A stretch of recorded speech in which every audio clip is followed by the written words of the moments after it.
nous avons réfléchi à ce colloque et à la construction de ce colloque, il m'est paru assez naturel en tant que tel d'envisager une contribution sur la place de l'ELSJ, la place de l'état de droit dans l'ELSJ.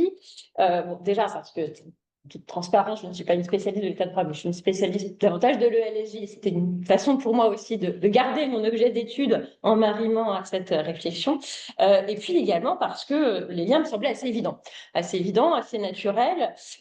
Et c'était aussi, je trouvais, une belle occasion d'effectuer une analyse peut-être moins transversale que les autres, mais à l'inverse, qui permettrait de montrer comment, dans le cadre d'une politique de l'Union, dans un secteur de l'Union, l'état de droit pouvait être pris en compte, pouvait apparaître de façon explicite ou pas, et comment pouvait être influencé aussi le respect de cette voilà, comment la construction de cette politique pouvait être influencée par la nécessité de respecter cette valeur qui est voilà, largement ébranlée depuis plusieurs années.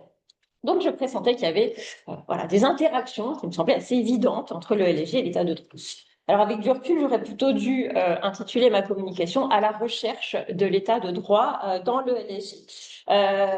Parce qu'en réalité, j'ai mis beaucoup de temps à trouver des occurrences, en tout cas des occurrences formelles, des occurrences explicites à l'état de droit dans toute la construction de l'ELJ.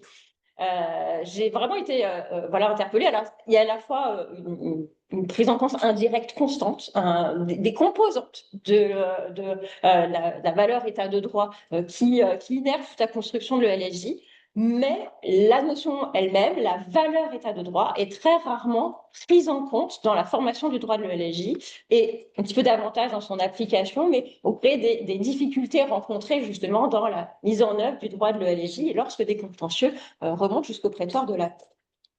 Alors, une difficulté également qui est apparue ici dans ma recherche, c'est de savoir comment j'allais appréhender cette notion de l'état de droit. Alors, j'ai pris le parti, en tout cas pour l'instant, je la peut-être à l'écrit, mais pour parti oral, j'ai pris le parti de prendre voilà, une conception assez claire et simple qui ressort de la Commission de Venise du Conseil de l'Europe qui nous donnait justement ces composantes de l'état de droit. Bien évidemment, les liens sont assez évidents avec le LSJ. Bon, comment garantir un espace de libre circulation des personnes sans respect des droits fondamentaux, comment garantir un espace pénal européen sans contrôle juridictionnel effectif, comment garantir un espace judiciaire européen sans indépendance des tribunaux. Les liens sont assez évidents. Néanmoins, voilà, les enjeux sont tangibles, sont assez évidents, et pourtant, la prise en compte explicite ne l'est pas. Le respect de l'état de droit est absolument nécessaire pour le bon fonctionnement de l'ELSJ, mais il n'y a pas, en tout cas à l'heure actuelle, de garantie spécifique ou d'éléments plus spécifiques. Toutes les garanties générales s'appliquent, hein, toute la valeur de l'Union innerve l'ELSJ, le règlement de conditionnalité s'applique ici pour les secteurs de l'ELSJ, mais il n'y a pas de dispositif spécifique, et c'est dommage. Il y a peu de dispositifs spécifiques. Je vais détailler un petit peu tout ça. Donc, j'ai deux temps ici dans mon propos, une intégration limitée de l'état de droit dans la formation du droit de l'ELSJ et une mise en œuvre du droit de l'ELSJ fragilisée par la crise de l'état de droit. Alors, sur le premier point, donc sur l'intégration limitée de l'état de droit dans la formation du droit de l'ELSJ, j'ai fait une étude de deux aspects, à la fois dans les orientations politiques générales et ensuite dans les instruments juridiques adoptés. Alors, dans le cadre des documents d'orientation politique adoptés, qui structurent donc, tout le développement de l'ELSJ, si on reprend les programmes quinquennaux, il y a eu grande évolution. Dans le programme de Tempéré, on trouvait une occurrence de l'état de droit très général au début du document lorsque sont évoquées les valeurs communes. Donc quelque chose d'assez logique, un ancrage du développement de l'ELSJ au sein de cette valeur, mais sans précision ou sans orientation spécifique. Dans le programme de l'AR en 2004, on ne trouve aucune occurrence. Et dans le programme de Stockholm en 2009, là, on observe une attention beaucoup plus marquée puisqu'on trouve 9 occurrences de l'état de droit. Et c'est intéressant de voir la manière dont l'état de droit est appréhendé alors dans ce document. La première occurrence figure dans les priorités politiques. L'état de droit est présenté comme une garantie face aux mesures répressives. Les autres occurrences sont ensuite disséminées dans différentes dispositions sur des priorités politiques. On trouve 4 occurrences dans les thématiques liées au droit pénal, à la sécurité et au terrorisme. L'état de droit est envisagé alors comme un ressort, comme un fondement général du développement de l'action de l'Union en la matière. Et les 4 dernières occurrences peuvent être trouvées dans le point relatif à l'action extérieure de l'ELJ, sur des aspects assez divers qui touchent à la complémentarité entre l'ELJ et les missions PSDC pour instaurer le respect de l'état de droit, ou encore sur la nécessité générale de promouvoir l'état de droit dans l'action extérieure. Alors, si on prend après une approche plus liée aux différentes composantes et aux programmes politiques, alors il y a une différence très marquée. Dans la stratégie de sécurité intérieure, donc tout ce qui va toucher davantage à la coopération policière ou judiciaire en matière pénale, alors là, on trouve régulièrement des occurrences, 5 occurrences donc, dans cette stratégie de sécurité intérieure de 2010, dans l'introduction en tant que fondement de l'action en matière de sécurité intérieure. De façon aussi originale, ici, qu'on ne trouve pas dans d'autres documents, on trouve l'idée d'une menace à l'état de droit par la corruption. Voilà, on vient établir ici avec la corruption. La corruption constitue une menace pour les fondements du système démocratique et de l'état de droit. Donc, une nécessité d'une intervention de l'Union légitimée par cette menace à l'état de droit. Dans la nouvelle stratégie européenne de sécurité intérieure en 2025, alors on aurait pu s'attendre ici à une attention accrue. Étonnamment, il n'en est rien et on trouve au contraire 2 occurrences très vagues. Dans le volet de la migration et de l'asile, si on prend le nouveau pacte sur la communication de la Commission de 2020 sur le nouveau pacte sur la migration et l'asile, il n'y a aucune occurrence à l'état de droit. Il y a plus de 20 occurrences à la solidarité. Donc là, clairement, on comprend que la logique de la Commission ne s'inscrit pas dans une question de promotion de l'état de droit, alors qu'en parallèle, elle mène ici des actions très importantes pour elle développe son règlement de conditionnalité, elle a toute une multitude d'outils qu'elle met en place, mais par contre, le lien n'est pas du tout établi ici avec l'état de droit. Dans le LJ, la priorité à ce stade, c'est de trouver un compromis politique. C'est d'éviter les sujets de tension trop importantes, c'est de faire avancer ces propositions, de trouver une issue au blocage.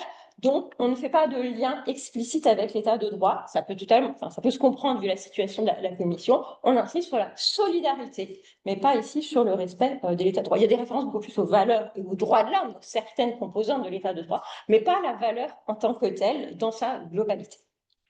Pour terminer ce panorama, un dernier document récent que je trouve assez intéressant, ce sont les lignes directrices stratégiques pour la planification législative et opérationnelle dans le domaine de l'ELJ, qui ont été donc préparées par le COREPER et adoptées en décembre 2024 par le Conseil JAI. Donc, il s'agit ici de poser les futurs jalons de développement de l'ELJ dans le cadre de la prochaine programmation pluriannuelle.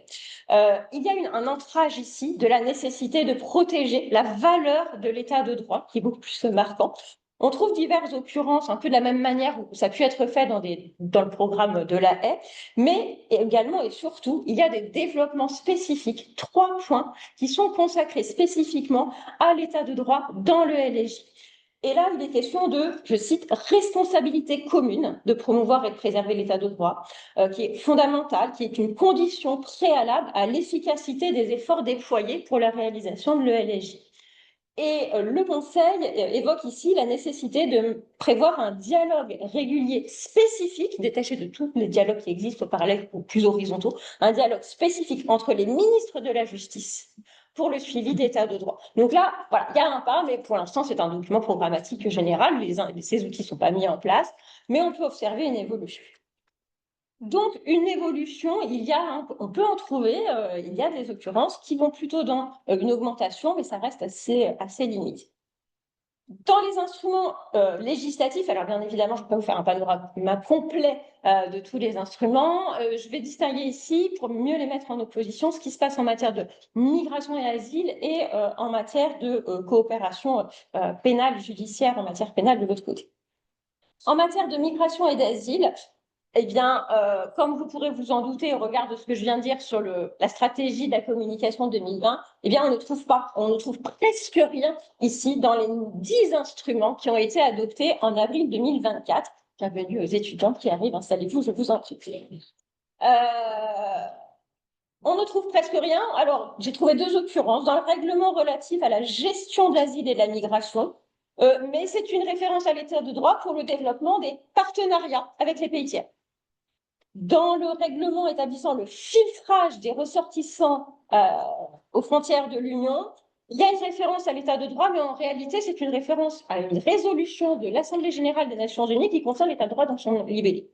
Donc, finalement, pas ici de conditionnalité, pas de prise en compte spécifique de l'état de droit dans ces nouveaux instruments adoptés en mai 2024. En matière de coopération judiciaire et policière, là, l'état de droit fait l'objet d'une attention plus marquée, et tout spécialement, l'élément central ici, c'est le règlement relatif au parquet européen. Alors, cela peut s'expliquer, regardez, mission du parquet européen, puisqu'il est compétent pour rechercher, poursuivre et renvoyer en jugement des auteurs et complices d'infractions pénales portant atteinte aux intérêts financiers de l'Union, et également son organisation, puisqu'il a une organisation à double niveau, avec une structure décentralisée, et que les procureurs européens délégués interviennent dans les systèmes judiciaires des États membres. Donc, il y a un enjeu ici particulier. Et dans le règlement qui concerne la création du parquet européen, à l'article 5, paragraphe 2, il est indiqué que dans toutes ces activités, le parquet européen est lié par les principes d'état de droit et de proportionnalité. Donc là, ici, on a une clause, une formule forte, beaucoup plus forte que l'on peut trouver ici dans d'autres instruments. Par ailleurs, la procureure en chef, Laura Kövesi, place clairement l'état de droit au cœur de son discours quand elle évoque ses fonctions, la façon dont elle entend exercer ses fonctions. Elle indique clairement qu'au-delà, je vous prends une citation de 2020, au-delà d'un raffermissement du dispositif chargé de la protection des intérêts financiers de l'Union, la création du parquet européen renforce le pilier du pouvoir judiciaire européen. Par-delà, ce sont les valeurs de l'état de droit ancrées au cœur du projet européen et l'équilibre des pouvoirs qui en sont fortifiés. Et elle a indiqué en 2025 que le parquet prendra la parole dans les cas où les problèmes liés à l'état de droit ont été rencontrés, et cela peut aller des problèmes systémiques à des tentatives isolées de politiciens d'interférer avec les enquêtes du parquet, en passant par des questions législatives. Donc là, ici, il y a des éléments et elle fait également des propositions dans ce communiqué que j'ai pu trouver, des propositions pour mettre en place de nouveaux outils pour renforcer l'état de droit grâce au parquet et également grâce à Europol. Ce qui m'amène du coup au lien avec Europol, quand même je vais vous parler un petit peu d'agence, rassurez-vous. Dans le règlement relatif à Europol, il n'y a pas de formule équivalente à celle que l'on peut trouver pour le parquet européen. On trouve une clause droit de l'homme, mais pas de clause visant le respect de l'état de droit. Et pourtant, une piste a été envisagée par la Commission et donc soutenue ici par la chef du parquet européen, c'est-à-dire donc de renforcer l'exigence du respect effectif de l'état de droit comme condition de la coopération policière par Europol. Il y a une forte demande des États membres ici pour bénéficier du soutien d'Europol. L'agence a acquis une certaine légitimité, donc ça pourrait être un levier intéressant en cas de manquement à l'état de droit, de suspendre l'accès à certaines bases de données ou d'obtenir un soutien de l'agence pour des activités opérationnelles. Néanmoins, ça soulève 2 grandes difficultés. Le rôle d'Europol est actuellement un rôle de soutien, il n'a pas une vocation à avoir un rôle politique. Donc, comment cela pourrait s'articuler ici avec ce rôle? Et puis, qui prendrait la décision de suspendre une telle coopération? Les instances d'Europol, la Commission, ça soulève tout un tas de questions. Cela pas le côté intéressant de cette piste. Pour le deuxième point que je voulais évoquer avec vous, donc sur l'impact de la crise de l'état de droit sur la mise en œuvre de l'ELJ, l'aspect central ici, c'est la jurisprudence de la Cour, la façon dont les difficultés finalement rencontrées par des autorités nationales face à des crises de l'état de droit ont amené la Cour à interpréter le droit de l'Union européenne au regard de cette nouvelle situation, et donc adapter l'application de l'ELJ au regard des situations de crise de l'état de droit. Alors là, évidemment, c'est la jurisprudence relative au mandat d'arrêt européen qui est vraiment très pertinente, et la plupart des jurisprudences, d'ailleurs, relatives au mandat d'arrêt européen sont des jurisprudences de principe sur l'état de droit, ce qui montre ici l'importance de cette question. Alors effectivement, le mandat d'arrêt est susceptible d'être particulièrement affecté par des manquements à l'état de droit. Dans la jurisprudence Aragnosi en 2016, même si l'expression état de droit n'est pas alors mobilisée explicitement, c'est en arrière-plan une situation de crise d'état de droit qui se déroule en Hongrie et qui est à l'origine ici de cette affaire. Alors, il est demandé à la Cour d'interpréter une disposition de la décision cadre relative au mandat d'arrêt européen, une exception, un motif de non-exécution à l'obligation d'exécuter un mandat européen. Ce n'est pas une interprétation d'article 2 ou d'une situation plus globale, mais en arrière-plan, bien évidemment, c'est la crise de l'état de droit en Hongrie. Dans ensuite l'arrêt LM en 2018, là ce qui est intéressant, alors il y a de nombreux apports et bien évidemment de cet arrêt, mais ce qui est intéressant, c'est qu'il y a une référence explicite à l'état de droit dans cette affaire, que lorsque la Cour considère qu'il s'agit ici donc du droit fondamental à un procès équitable, qui était en lien ici dans cette affaire où on estimait qu'on ne pouvait pas exécuter le mandat d'arrêt européen parce qu'il y avait un risque qu'il n'y ait pas de procès équitable ensuite, cette fois en Pologne, la Cour dit clairement que cela relève une importance cardinale en tant que garant de la protection de l'ensemble des droits et de la valeur de l'état de droit. Donc là, il y a un ancrage ici de cet enjeu, même si ce n'est pas l'article 2 en lui-même qui est invoqué, comme on a pu le voir. Il y a d'autres affaires maintenant en cours, d'autres affaires pendant qui pourraient amener la Cour à prendre une telle position, mais ce n'était pas le cas ici. Et dans d'autres affaires plus récentes, notamment l'arrêt Puig-Gordy de 2023, là encore, il y a une référence, cette fois au regard du droit à un procès équitable qui était en jeu ici dans cette affaire. C'est un motif de non-exécution lié sur le fondement du droit à un procès équitable. Là, il y a la référence à la valeur de l'état de droit. Donc, c'est vraiment ici qu'il y a finalement le plus d'occurrences, le plus de prise en compte de l'état de droit. En comparaison, et ça, je terminerai mon propos ici, en comparaison dans le cadre du règlement Dublin, il y a beaucoup aussi de difficultés de mise en œuvre du règlement Dublin qui sont liées en arrière-plan à une situation souvent qui peut être une crise de l'état de droit ou des défaillances systémiques. Et là, c'est la question du lien entre la notion de défaillance systémique et d'état de droit. Est-ce qu'une situation de défaillance systémique s'appuie sur une situation de crise de l'état de droit, ou est-ce que c'est une défaillance systémique qui s'appuie sur d'autres éléments qui ne relèvent pas de la notion d'état de droit? C'est la question de l'articulation ici des notions qui est en arrière-plan, qui est intéressante. On pourra échanger, débattre là-dessus. Dans le cas de cette jurisprudence, il n'y a pas dans les jurisprudences sur le contentieux relatif au règlement Dublin, il n'y a pas de référence, on va dire, directe à l'état de droit. Il y a par contre eu des occurrences de l'état de droit dans des conclusions de l'avocat général dans un arrêt de 2024 sur la situation de défaillance systémique. Donc là, c'est la tentative d'influence des avocats généraux pour peut-être pousser la Cour à prendre davantage en compte cette situation. Et il y a également des situations où la Cour considère clairement, sans faire référence à l'état de droit, qu'il y a des manquements graves. Et là, c'est la Hongrie qui a fait l'objet d'un recours en manquement en 2020, qui a fait l'objet ensuite d'un recours en manquement en manquement sur manquement en 2024, où clairement la Cour considère que ce manquement consiste à éluder délibérément l'application d'une politique commune de l'Union dans son ensemble et qui constitue une violation inédite et exceptionnellement grave du droit de l'Union, mais sans pour autant faire appel à la notion d'état de droit de façon explicite. Donc il y a ici un contexte de l'état de droit, mais sans que l'expression ne soit mobilisée, alors qu'elle est même dans une appréciation de situation de défaillance systémique dans le mandat d'arrêt européen. Pour conclure, quelques pistes ici de réflexion. La question de l'état de droit dans les instruments ELJ eux-mêmes, c'est-à-dire l'adoption de ces instruments et dans la construction de la politique mériterait également plus d'attention. est-ce que les éléments sur un droit à un recours effectif sont suffisants dans les compétences de certaines agences?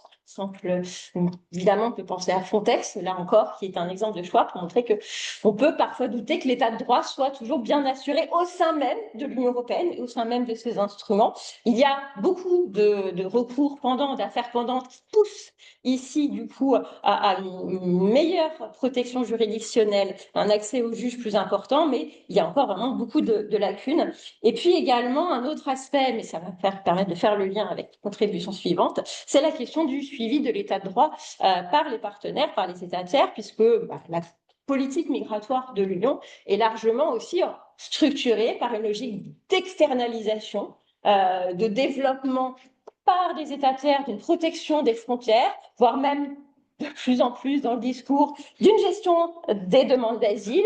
Mais dans ces cas-là, comment l'Union peut-elle s'assurer que ces migrants seront traités par des États qui respectent l'état de droit? Et cela renvoie donc à la question de la projection externe qui fera la transition avec le propos de Jean-Félix Deguet.